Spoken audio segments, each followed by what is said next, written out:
Irmãos, eu gostaria de convidá-los a abrirem as suas Bíblias novamente, desta vez no Evangelho de Mateus, capítulo 26.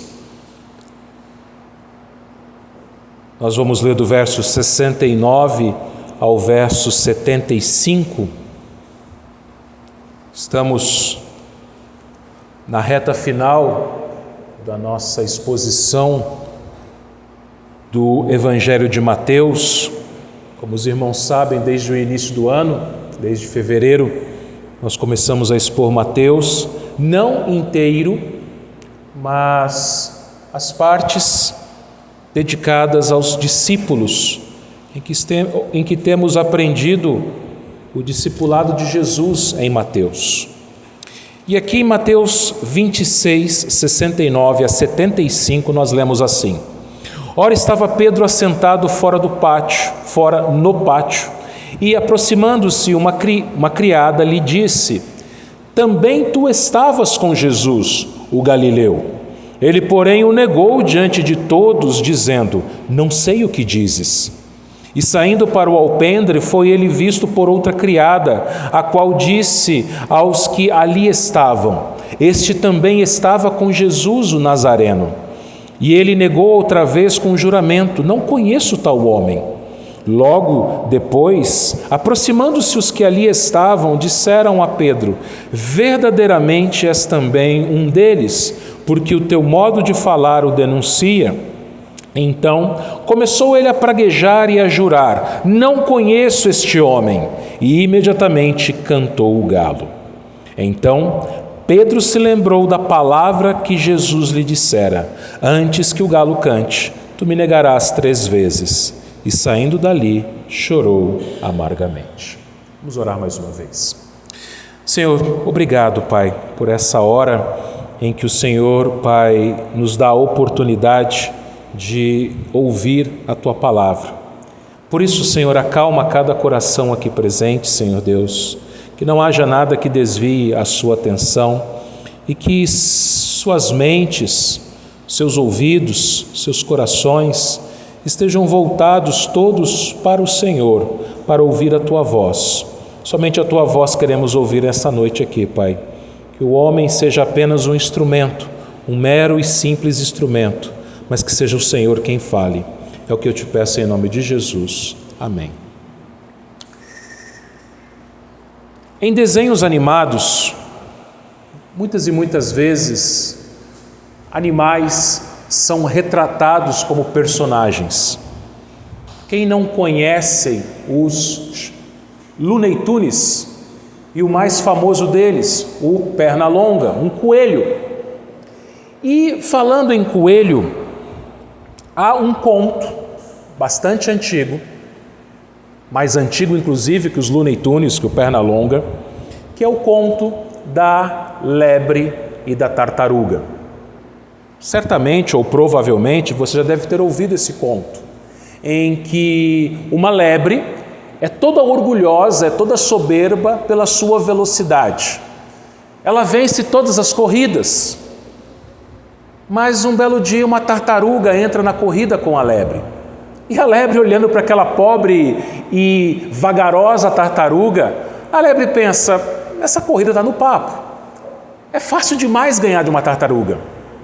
E acontece que a lebre, quando é dada a largada, a lebre sai em disparada e a tartaruga vai atrás, um passo atrás do outro.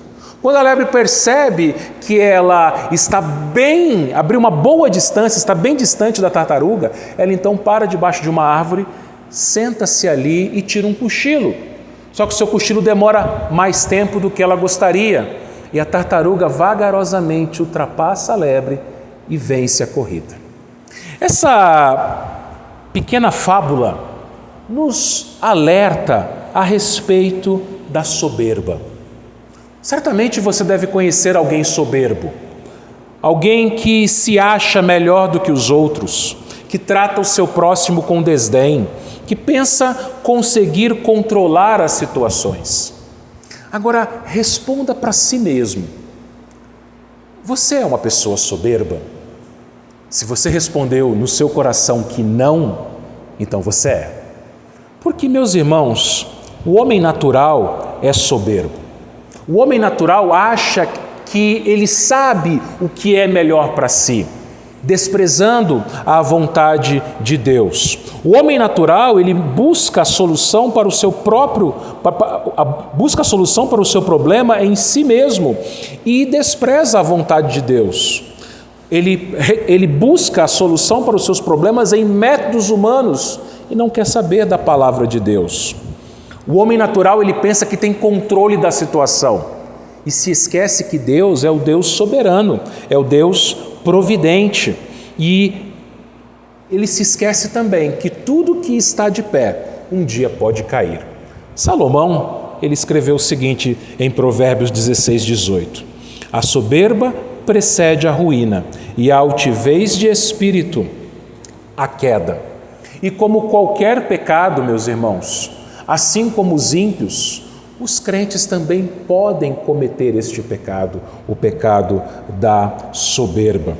Mesmo que você se comporte na maior parte do tempo como uma pessoa humilde e transpareça essa humildade àqueles que estão ao seu redor, em determinado momento eu e você falaremos, agiremos e principalmente pensaremos com soberba.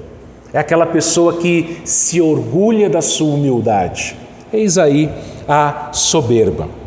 E meus irmãos, a soberba acometeu também nossos irmãos do passado.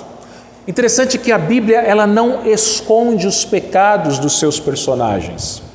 É interessante que a gente vê, por exemplo, Moisés, o homem mais manso que pisou na face da terra, pecando gravemente com a falta de mansidão, com a ira, batendo na rocha, quando ele deveria apenas falar à rocha. Davi, o homem segundo o coração de Deus, cometendo um pecado do seu coração, adulterando e assassinando Urias. E Pedro, o apóstolo Simão Pedro, um homem que se achava, um homem que pensava, inclusive, que era até melhor do que os seus pares, do que os seus colegas apóstolos. Aqui no capítulo 26 mesmo, num dado momento, dos versículos 31 até o 35, no 33 ele disse: ainda que venhas a ser um tropeço para todos, nunca o será para mim. Ou seja, Pedro dizia o seguinte para Jesus: mesmo que todos te abandonem, mesmo que todos se esqueçam do Senhor, todos ali, os demais 10 apóstolos, Judas já não estava ali, mesmo que todos, Judas já foi, pode ser que os outros 10 vão também, abandonem o Senhor, eu não, eu me garanto. Bom, você conhece a história. E Pedro foi chamado juntamente com João e Tiago por Jesus a estarem com ele no jardim do Getsêmani, conforme nós vimos no domingo passado, a fim de vigiarem e orarem. Pedro não foi capaz de, por apenas uma hora, orar ali com o Senhor. E Jesus o alertou: vigiai e orai para que não entreis em tentação. Pedro foi soberbo. Pedro pensava que era mais importante o descanso do que a oração.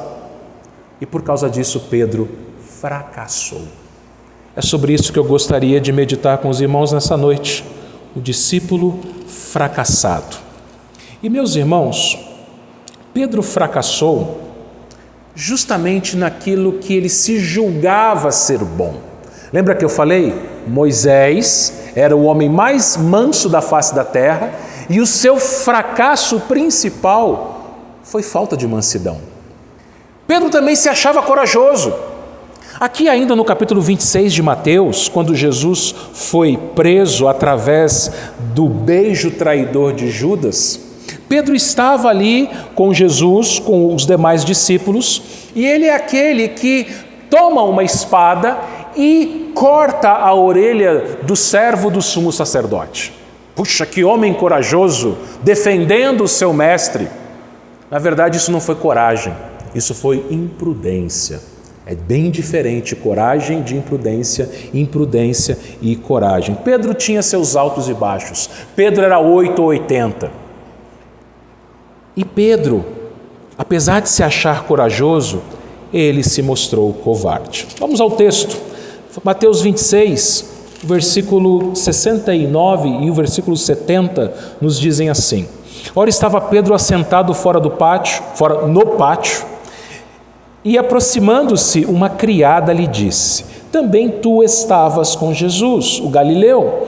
Ele, porém, o negou diante de todos, dizendo: Não sei o que dizes. Alguém já disse que a curiosidade matou o gato. E todos os discípulos fugiram, mas Pedro, curioso como era, voltou até o local onde Jesus estava. Jesus estava sendo interrogado pelo sumo sacerdote e ali havia um pátio.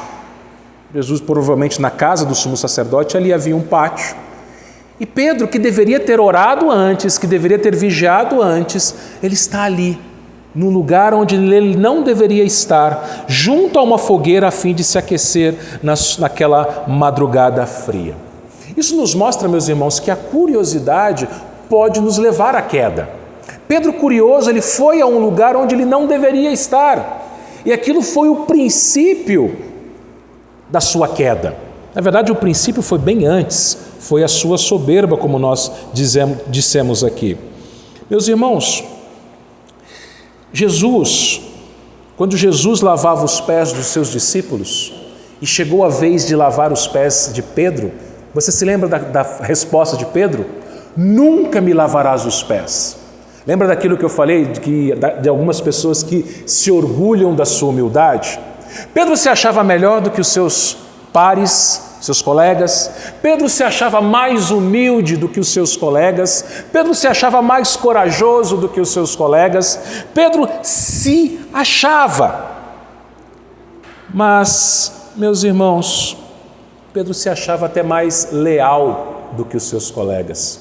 Mas aqui nós temos um Pedro completamente oposto daquilo que ele se achava.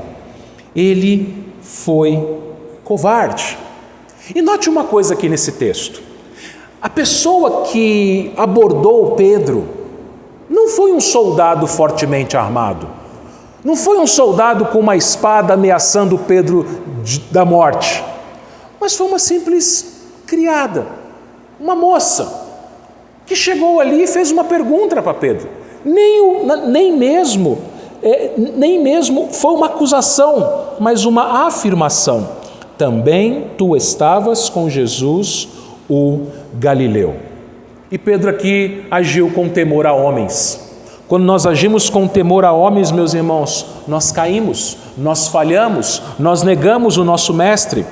O temor a homens nos paralisa, o medo paralisa, e o medo de gente, medo de falar aquilo que seja talvez desagradável a alguém, ou que esteja colocando em risco a nossa integridade, seja ela física, emocional, nos traz medo das pessoas. O temor a homem nos paralisa, nós tememos falar a verdade porque queremos nos preservar, queremos que pensem bem de nós, queremos ser agradáveis aos outros, por isso nós fingimos que não é conosco, nós fazemos vistas grossas, nós fingimos ignorância. Foi o que Pedro fez. Não sei o que dizes. Não sei, eu ignoro isso. Não sei de nada. Quantas vezes nós não respondemos assim, né? Olha, eu não quero falar aquilo que a palavra de Deus diz, eu não quero falar a verdade porque aquilo pode ofender, então eu me inclua fora dessa, como alguns dizem. Eu não sei de nada. Pedro, meus irmãos, ele agiu com a falsa ignorância. Claro que ele sabia. Ele não era um tolo. Ele era um tolo por estar ali naquele momento quando ele não deveria estar. Mas ele mente dizendo que não sabia de nada. Versículos 71 e 72 diz assim: Saindo para o alpendre, foi ele visto por outra criada, a qual disse aos que ali estavam: Este também estava com Jesus, o Nazareno. E ele negou outra vez com juramento: não conheço tal homem. Parece que Pedro estava querendo fugir do local. Curioso que ele era, ele foi até o pátio do sumo sacerdote, viu que ele foi abordado por uma criada, viu que ali ele foi descoberto, e então ele tenta sair dali. Ele sai do pátio, ele vai para o alpendre. Chega no alpendre, uma segunda criada, cercada de outras pessoas, encontra com ele e diz o seguinte: este também estava com Jesus, o Nazareno. Antes a acusação era somente a Pedro. Agora ela fala aos demais, é uma acusação pública. E Pedro, novamente querendo se safar, ele diz desconhecer Jesus. Não conheço tal homem. Veja a petulância de Pedro. Tal homem. Antes ele era o Cristo, o Filho do Deus vivo, e a mesma boca que disse essas palavras, chamou o Cristo, o Filho do Deus vivo, de tal homem. Meus irmãos, que coisa horrível, que coisa horrível. O Salmo 119:46 afirma: também falarei dos teus testemunhos na presença dos reis e não me envergonharei. Se o salmista falaria da palavra do Senhor na presença de reis sem se envergonhar, por que Pedro, que foi mais privilegiado do que o salmista, Pedro foi mais privilegiado do que todos os servos do Antigo Testamento. Pedro foi privilegiado por conviver 3 anos com o Filho de Deus. Pedro teve privilégios de, por exemplo, ver a glória de Cristo na transfiguração. Pedro teve o privilégio do Espírito Santo revelar para ele que Cristo, que Jesus Nazareno era o ungido, o Messias, o Cristo do Filho do Deus vivo. Pedro tinha muitos privilégios. Mesmo assim, meus irmãos, ele não testemunhou. O salmista diz que diante de reis, de autoridades, ele testemunharia. Ele falaria quem ele era. Ele falaria que ele era um filho de Deus. Agora, diante de pessoas comuns e simples, Pedro teve medo. Pedro não quis testemunhar. O seu temor a homens o paralisava. Meus irmãos, nós também às vezes temos medo de testemunharmos a Cristo. Medo que alguém nos identifique e com isso pense mal de nós e a gente seja então zombado, seja então ignorado, perca uma amizade, perca algum tipo de privilégio. Então nós não falamos nada, finge que não é com a gente, muda de assunto. Não conheço tal homem. Mas chegamos à terceira negação, versículo 73 e também o 74. Logo depois, aproximando-se os que ali estavam, disseram a Pedro: verdadeiramente és também um deles, porque o teu modo de falar o denuncia. Então começou ele a praguejar e a jurar: não conheço esse homem. Imediatamente cantou o galo. Irmãos, é vergonhoso, preste atenção no que eu vou falar, é vergonhoso quando ímpios falam a verdade e crentes falam mentira. Observe a palavra usada aqui por uma das pessoas que ali estavam: verdadeiramente és um deles. É verdade. Enquanto um ímpio ali falava a verdade, Pedro mente: não conheço tal homem, não conheço este homem. E a resposta é aquela, né? Para de mentir, homem. O teu sotaque te denuncia. Você é um galileu, você não é daqui de Jerusalém. O teu modo de falar te denuncia. Imagine uma pessoa, um nordestino, ou um mineiro, ou um gaúcho, com os seus sotaques característicos, estando no meio de paulistas. Você já ia identificar que aquela pessoa não era um paulista, era uma pessoa de uma outra região. O seu sotaque o denuncia, o seu modo de falar o denuncia. 3 vezes Pedro foi identificado com Jesus por causa da sua origem.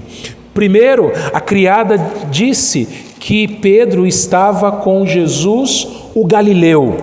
Depois, na segunda vez, que ele estava com Jesus, o Nazareno. E na terceira vez o próprio sotaque da Galileia. Meus irmãos, o soberbo Pedro encontrou-se com pessoas ainda mais soberbas. Por quê? Havia uma certa rixa entre as duas principais regiões de Israel nos tempos de Jesus. A região sul era a Judéia, onde ficava a capital, Jerusalém. Os judeus, por isso daí que vem o nome judeu, os judeus se achavam melhores do que os seus irmãos do norte, os galileus. Em Judá, na província de Judá, é que ficava o templo, o local de adoração a Deus. Então eles se achavam melhores, estavam mais perto da capital. E aqueles que moravam na capital, ainda mais. Os galileus não, os galileus são o pessoal de longe, o pessoal do interior, o pessoal que está longe da capital, que está longe do templo. E os nazarenos, pior ainda. Pode vir coisa boa de Nazaré? Uma cidade insignificante, uma cidade onde pouco ou nada se ouve falar. Isso nos mostra, meus irmãos, que pessoas soberbas encontram outros mais soberbos do que elas. E elas são humilhadas por esses mais soberbos. Pedro se achava, mas ele encontrou com gente que se achava ainda mais. A forma como se dirigiram a Pedro foram, as formas, as 3 vezes, foram formas pejorativas. Ah, o galileu. Ah, o nazareno. Ah, o seu sotaque, o seu modo de falar te denuncia.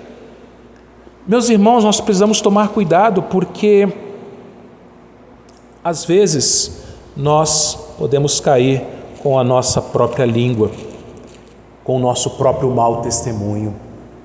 Pedro, na terceira vez em que ele foi questionado e ele negou a Jesus, diz o texto que ele praguejou e jurou. O que Pedro fez aqui? Pedro deve ter tomado o nome de Deus em vão. Pedro era judeu, certo? Então Pedro sabia, como um judeu que era, que só era permitido jurar por Deus. Então ele deve ter chamado Deus como garantia. A gente aprendeu isso quando nós estudamos o Sermão do Monte, Jesus ensinando isso. Juro por Deus que não conheço aquele homem, aquele galileu. Olha a ousadia de Pedro. E praguejar. Pedro deve ter falado coisas horríveis, impropérios. Irmãos, a coisa foi de mal a pior. Agora, pensem uma coisa comigo. Quando os magos procuraram o recém-nascido rei dos judeus, onde que eles foram? Eles foram num palácio, palácio do rei Herodes, em Jerusalém. Porém, o rei dos reis, ele é diferente dos reis deste mundo. O rei dos reis não nasceu num berço de ouro, mas quando nasceu, foi colocado num berço de palhas. O rei dos reis não nasceu num palácio, mas numa humilde estrebaria. O rei dos reis não viveu na capital, mas numa cidade lá na Galileia, chamada Nazaré.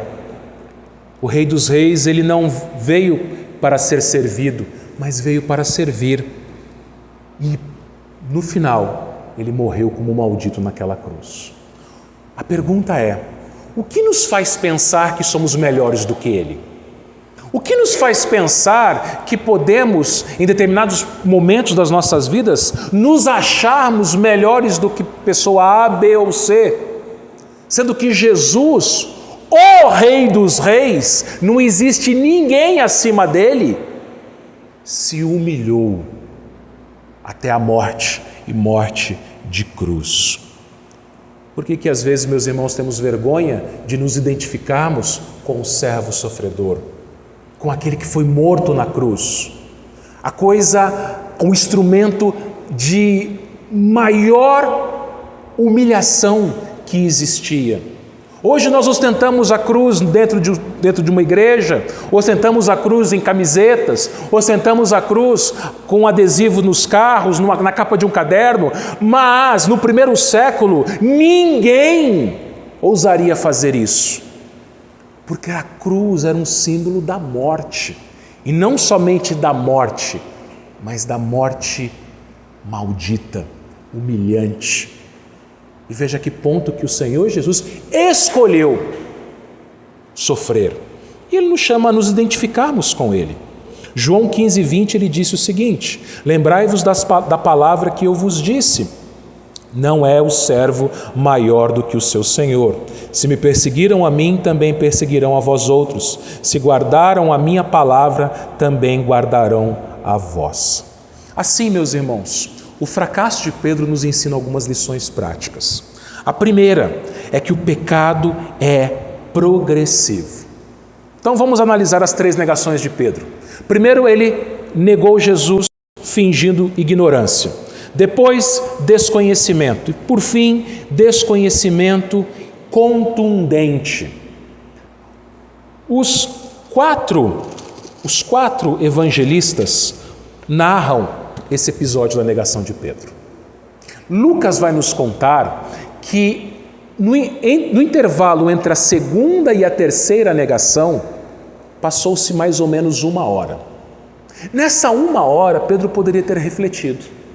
Pedro poderia ter feito uma retrospectiva de todo aquele tempo, daqueles anos que ele havia passado com Cristo, de tudo aquilo que Cristo havia falado a ele, de todas as coisas que ele havia ouvido. E na terceira vez ele poderia falar assim: não, agora eu entendo, estou arrependido, sim, eu sou um deles, eu estava com o Galileu. Mas não, você percebe que Pedro ele só foi de mal a pior, ele só foi afundando cada vez mais no lamaçal do pecado. E o pecado de Pedro, a negação de Pedro, ela não começou ali naquele pátio, começou bem antes com a sua soberba. Isso nos mostra, meus irmãos, que pecados pequenos ou pecados menores levam a pecados maiores. Existia antigamente uma frase que a gente ouvia, que era a seguinte: não existe pecadinho e pecadão. Mas existe sim. Alguns pecados são mais graves do que outros pecados. Mas pecados grandes, eles vêm depois de pecados menores. Por exemplo, uma pessoa que adultera, o adultério ele só vem depois da cobiça. Se você olhar para a história lá de Davi, ele olhou para a mulher tomando banho e ele mandou perguntar quem era. Ele se interessou, ele cobiçou. E aquela cobiça levou ao adultério, ao assassinato, à mentira. Uma pessoa, queridos irmãos, maledicente é uma pessoa que nutre amargura e ira e autocomiseração no seu coração. O próprio Jesus ele disse isso. A lei diz: não matarás. Eu, porém, vos digo: se você odiar o seu irmão no coração, você já matou. A lei diz: não adulterarás.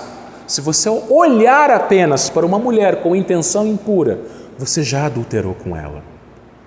Por isso a palavra de hoje é a mesma palavra do domingo passado. Precisamos vigiar e orar para não cairmos em tentação.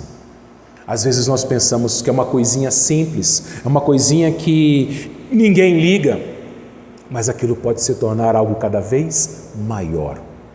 A soberba de Pedro fez com que a sua queda fosse grande, pública, terrível.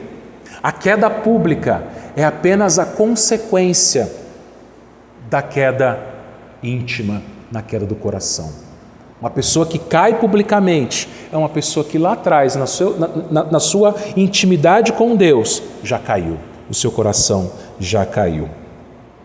Filipenses 4:8 vai nos dizer o seguinte: finalmente, irmãos, tudo que é verdadeiro, tudo que é respeitável, tudo que é justo, tudo que é puro, tudo que é amável, tudo que é de boa fama, se alguma virtude há e se algum louvor existe, seja isso que ocupe o vosso pensamento. Você e eu precisamos guardar a nossa mente, guardar o nosso coração. Como? Pensando em coisas agradáveis a Deus. Se nós alimentamos a nossa mente, alimentamos o nosso coração com aquilo que não presta, certamente ficaremos amargurados, ficaremos irados, ficaremos deprimidos, ficaremos soberbos, e aquilo só vai desencadear em pecados cada vez maiores.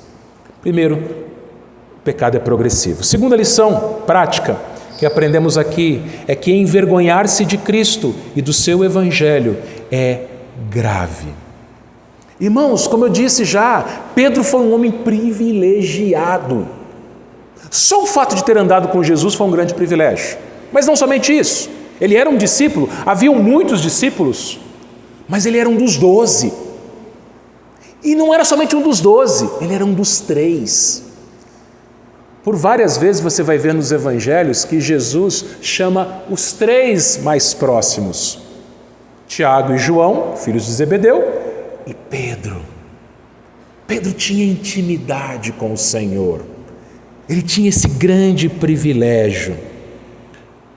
E meus irmãos, Pedro negou ser um discípulo, negou ser um deles, negou ser alguém que andava com Jesus. E nós também fazemos o mesmo, meus irmãos, quando nós não nos identificamos como cristãos, onde nós vamos.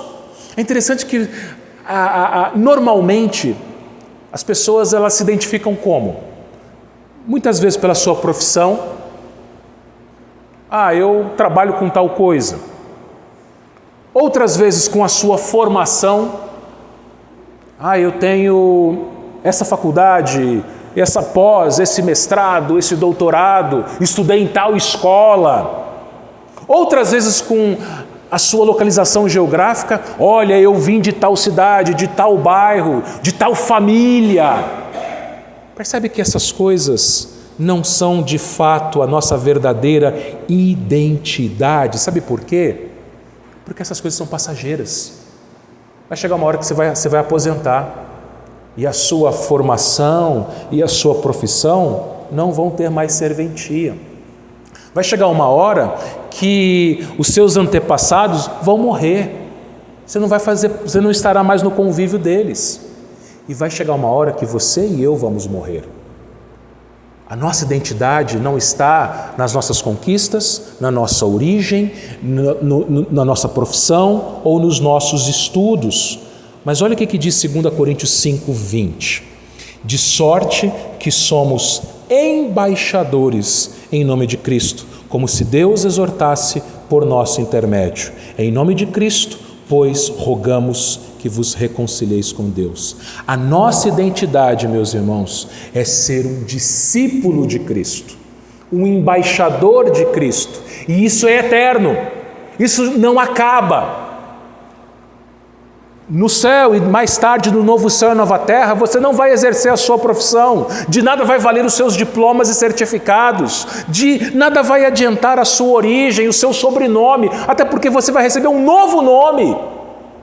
Mas o fato de você ser um discípulo de Cristo, alguém que estava com Ele, conforme Pedro aqui, isso não muda. E é interessante uma coisa nesse texto de Coríntios: o embaixador, ele se identifica. O embaixador ele não esconde a sua identidade. Quando o embaixador ele chega num outro país, ele diz: eu vim aqui em nome do governo do Brasil, por exemplo. E ele se identifica com o seu governante. Tanto é que você já deve ter, não sei se você já percebeu, quando troca presidente, muitas vezes troca embaixadores. Sabe por quê? Porque o embaixador ele não é simplesmente o representante do seu país, ele é o representante do governo do seu país, do presidente do seu país. Nós somos representantes de Cristo, o Rei dos Reis. Atos 5:41, nós lemos o seguinte: e eles, os apóstolos, se retiraram do sinédrio, regozijando por terem sido considerados dignos de sofrer afrontas por esse nome. Pedro havia entendido, Pedro agora cheio do Espírito Santo, ele se achava digno. Ele não teve mais medo. E agora não era uma criada, era o sinédrio, eram as autoridades. Mas ele agora regozijava. E isso nos mostra, meus irmãos, que a nossa luz deve brilhar diante dos homens. Mateus 5,16, Jesus disse: assim brilhe a nossa luz diante dos homens, para que vejam as boas obras e glorifiquem a vosso Pai que estás nos céus. Sutilmente nós nos envergonhamos de Cristo quando suavizamos a mensagem do Evangelho. Quando você fala para uma pessoa que você sabe que está em pecado, vai ficar tudo bem. Vai ficar tudo bem. Sendo que antes da graça precisa haver o confronto. Nós negamos a Cristo quando nós não apresentamos o Evangelho todo. Quando você não chega na pessoa que você sabe que está em pecado e mostra para ela a miséria que ela está e que ela precisa de Cristo. Somente, meus irmãos, nós pastores somos os que mais incorremos nesse erro. Pastores que pregam um Evangelho suavizado, um Evangelho água com açúcar, um Evangelho que faz coceira nos ouvidos. Isso é negar a Cristo. Porque quando nós falamos a verdade, o Evangelho da verdade, falamos do pecado e falamos do arrependimento e também da redenção, muitas pessoas vão se afastar de nós. Muitas pessoas não vão querer ouvir que elas são pecadoras e elas precisam mudar. Mas aqueles que forem eleitos, eles vão se aproximar, eles vão querer ouvir o Evangelho. Lucas 9,26, Jesus disse o seguinte: porque qualquer que de mim das minhas palavras se envergonhar, dele se envergonhará o Filho do Homem quando vier na sua glória e na do Deus, na sua glória e na do Pai com seus santos anjos. Terceira lição que nós aprendemos, meus irmãos, é a bênção do arrependimento. Pedro foi só decaindo da sua soberba até as suas negações, até o seu juramento e ele praguejando. Mas o texto termina bem. A história termina com um final feliz. Olha sua Bíblia novamente, versículo 75. Aliás, o 74 e o 75. O 74, a última parte. Imediatamente cantou o galo. Então Pedro se lembrou da palavra que Jesus lhe dissera: antes que o galo cante, tu me negarás 3 vezes. E saindo dali, chorou amargamente.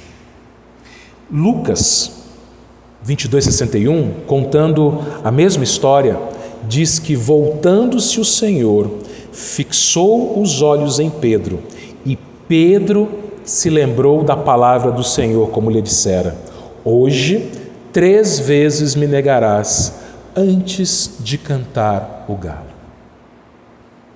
A ficha caiu.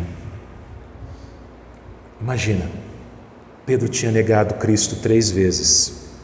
Pedro tinha acabado de jurar e praguejar que não conhecia tal homem, esse aí. O galo canta. Jesus, ao longe, já machucado, olha nos olhos de Pedro. A ficha cai. Pedro sai, finalmente ele consegue sair dali de onde ele estava. E ele chora. E não é qualquer choro. Não são apenas lágrimas que caem, mas ele chora amargamente. Não é fácil para um homem chorar, principalmente para um homem como Pedro, arrogante, soberbo. Não foi um choro hipócrita, lágrimas de crocodilo, mas Pedro chorou porque naquele momento ele viu quem ele era e quem era o Mestre. O olhar de Jesus, meus irmãos, não foi um olhar recriminatório, não foi um olhar assim: viu? Falei para você que você ia me negar? Tá vendo? Você duvidou de mim? Não! O olhar de Jesus foi um olhar perdoador. O olhar de Jesus foi um olhar que dizia o seguinte para Pedro: daqui a algumas horas, estes seus pecados e todos os demais pecados que você cometeu e vai cometer estarão perdoados, pagos por mim. Irmãos, Você já chorou por causa do seu pecado? Você já teve um momento, às vezes na sua devocional, ou às vezes em algum outro momento do seu dia, orando, confessando o seu pecado, e você olhou e você se lembrou que aquele pecado, inclusive, foi condenado em Cristo, foi jogado em cima de Cristo. Ele sofreu o que ele sofreu, ele bebeu o cálice da ira de Deus por causa daquele pecado. Irmãos, não há como a gente não se entristecer e até mesmo chorar ao saber que o Senhor nos perdoou. Jesus não cobra de você os seus pecados. Jesus não perdoa, mas depois ele lembra, você lembra aquela vez?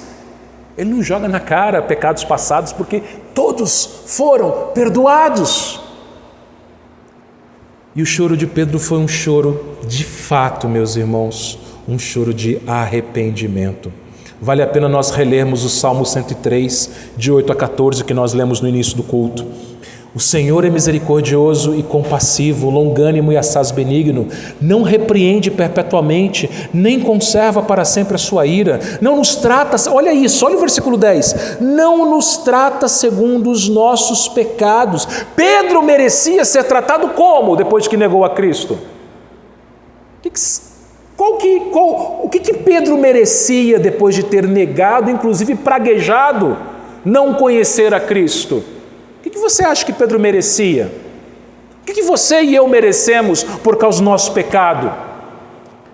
Ele não nos trata segundo os nossos pecados, nem nos retribui. Imagina se Deus nos retribuísse consoante as nossas iniquidades. Por isso que eu tremo de medo quando eu ouço algum crente falar o seguinte: Senhor, restitui o que é meu. Cuidado. Não, aquilo que era nosso, Jesus tomou sobre si. A condenação, a ira de Deus, o inferno, porque nós somos merecedores, é disso. Se tem alguma coisa que a gente merece, é isso. Mas Jesus tomou sobre si. A ira de Deus foi desviada sobre a cruz. E Deus não nos trata segundo as nossas iniquidades. 11, pois quanto do céu se alteia acima da terra, assim é grande a sua misericórdia para com os que o temem. Quer dizer, a misericórdia de Deus é algo que vai do céu à terra, é enorme, é grandíssimo. Quanto dista o oriente do ocidente, da mesma forma, assim afasta de nós as nossas transgressões. Como um pai se compadece de seus filhos, assim o Senhor se compadece dos que o temem, pois Ele conhece a nossa estrutura e sabe que somos pó. Pedro era pó, um homem de carne e osso, igualzinho você e eu, que vira e mexe também nega o Senhor. Palavras, pensamentos, ações, mau testemunho. E o Senhor olha para nós e o Espírito Santo nos dá um entendimento, a ficha cai. E você chora, eu choro, nós nos arrependemos. 2 Coríntios 7,10 diz o seguinte: porque a tristeza, segundo Deus, produz arrependimento para a salvação, que a ninguém traz pesar, mas a tristeza do mundo produz morte. A tristeza, segundo Deus, é a tristeza do arrependimento. As pessoas do mundo, elas ficam tristes por quê? Porque eu não tenho o último iPhone. Vou ficar triste, vou me trancar no meu quarto. Porque eu não tenho a namorada, a esposa dos meus sonhos. Eu vou ficar triste, vou me matar. Porque eu não tenho o carro que eu gostaria. Peraí, isso é idolatria. A tristeza, segundo Deus, é porque eu não sou santo, como eu devo ser santo. E eu me entristeço. E eu me entristeço porque mesmo eu pecando contra o meu Senhor, Ele me perdoa. Ele me perdoa. Ele me comprou, Ele me perdoou, meus irmãos. O crente, ele fica triste pelos seus pecados. A tristeza do mundo é caminho de morte, uma tristeza por futilidades. O arrependimento é uma bênção que vem de Deus, pois é Ele quem nos move ao arrependimento. O olhar de Cristo foi um olhar misericordioso. Quando você peca e você cai em si, imagina o seguinte: é Jesus olhando para você. E o amor de Deus nos constrange. E a gente fica envergonhado, e a gente chora, e a gente confessa. Mas, meus irmãos, o fracasso de Pedro, ele contrasta com a vitória de Jesus. Graças a Deus que nós somos os fracassados. Jesus não. Pedro foi interrogado 3, ou melhor dizendo, nem interrogado ele foi, mas afirmaram 3 vezes que ele era um dos discípulos de Cristo. Porém, Jesus, sendo interrogado pelo sumo sacerdote, se ele era o Cristo, o Filho do Deus vivo, ele só precisava dar uma resposta: não sou. Se Jesus falasse o seguinte: eu não sou o Filho do Deus vivo, não sou o Cristo, tudo resolvido. Ele seria solto, ele ficaria livre e vida que segue. Mas Jesus Cristo não temia homens. Ele não temia o que poderia acontecer com ele, até porque ele sabia o que ia acontecer com ele. Jesus Cristo, ele temia Deus. A resposta dele em Mateus 26, 64 foi: tu o disseste. Entretanto, eu vos declaro que desde agora vereis o Filho do Homem assentado à direita do Todo-Poderoso e vindo sobre as nuvens dos céus. A resposta de Cristo foi uma evidência que ele não temia homens, mas ele temia Deus. De quem que você tem medo? Porque as pessoas soberbas têm medo de homens. Por isso elas querem se agigantar, elas querem se aparecer, elas querem demonstrar algo que elas não são. Por medo. Medo de não serem aceitas, medo de não serem aprovadas, medo de não estarem na rodinha. Isso acontece com criança, isso acontece com adolescente muitas vezes, isso acontece com jovens e adultos. Nós temos medo de homens. Mas Jesus nos mostra que ele foi vitorioso. Ele teve um olhar não horizontal, mas vertical. Ele aguardava algo maior, majestoso, santo, que era a presença do seu Pai. E Cristo compartilha a sua vitória conosco, porque nele nós somos mais que vencedores. Irmãos, como cristãos que nós somos, precisa haver uma luta no nosso coração. Você tem que lutar. Qual é o seu pecado? Qual é o pecado que tem te assolado durante anos da sua vida? É a soberba? É a maledicência? É a mentira? Qual é o pecado? Você tem que lutar contra aquilo. Você tem que alimentar a sua mente, o seu coração com a palavra, você tem que orar, você tem que colocar-se de joelho, você tem que lutar até o sangue, se necessário, conforme o autor aos Hebreus diz. Porque se você relaxar, você vai acabar como Pedro. Mas Deus nos dá a vitória. Cristo nos dá a vitória, perdoando os nossos pecados, perdoando todos os nossos pecados. Mateus não fala mais nada sobre Pedro. Acabou. A história de Pedro termina aqui em Mateus. Mas João, cerca de 60, 70 anos depois, escrevendo o seu evangelho, ele narra a restauração de Pedro. Por 3 vezes Pedro negou Jesus. Por 3 vezes Pedro foi questionado por Jesus se ele o amava. O amor de Pedro era imperfeito. O amor de Pedro não era o mesmo amor que Cristo tinha por ele. O nosso amor é imperfeito também, meus irmãos. Mas veja uma coisa: aqueles a quem o Senhor perdoa, Ele comissiona. Então sirva ao Senhor, arrependa-se do seu pecado e sirva ao Senhor. Seja humilde, glorifique a Deus, não a nós, Senhor, mas o teu nome dá glória. Lute contra o seu pecado, com palavra de Deus, com oração. Peça ao Senhor, Senhor, todos os dias, peça ao Senhor, faça essa oração: Senhor, mata o meu velho homem. Meu velho homem é orgulhoso, meu velho homem é soberbo, meu velho homem se acha. Mas, Senhor, me humilhe para que o Senhor seja exaltado na minha vida. Que Ele nos abençoe, irmãos. Amém.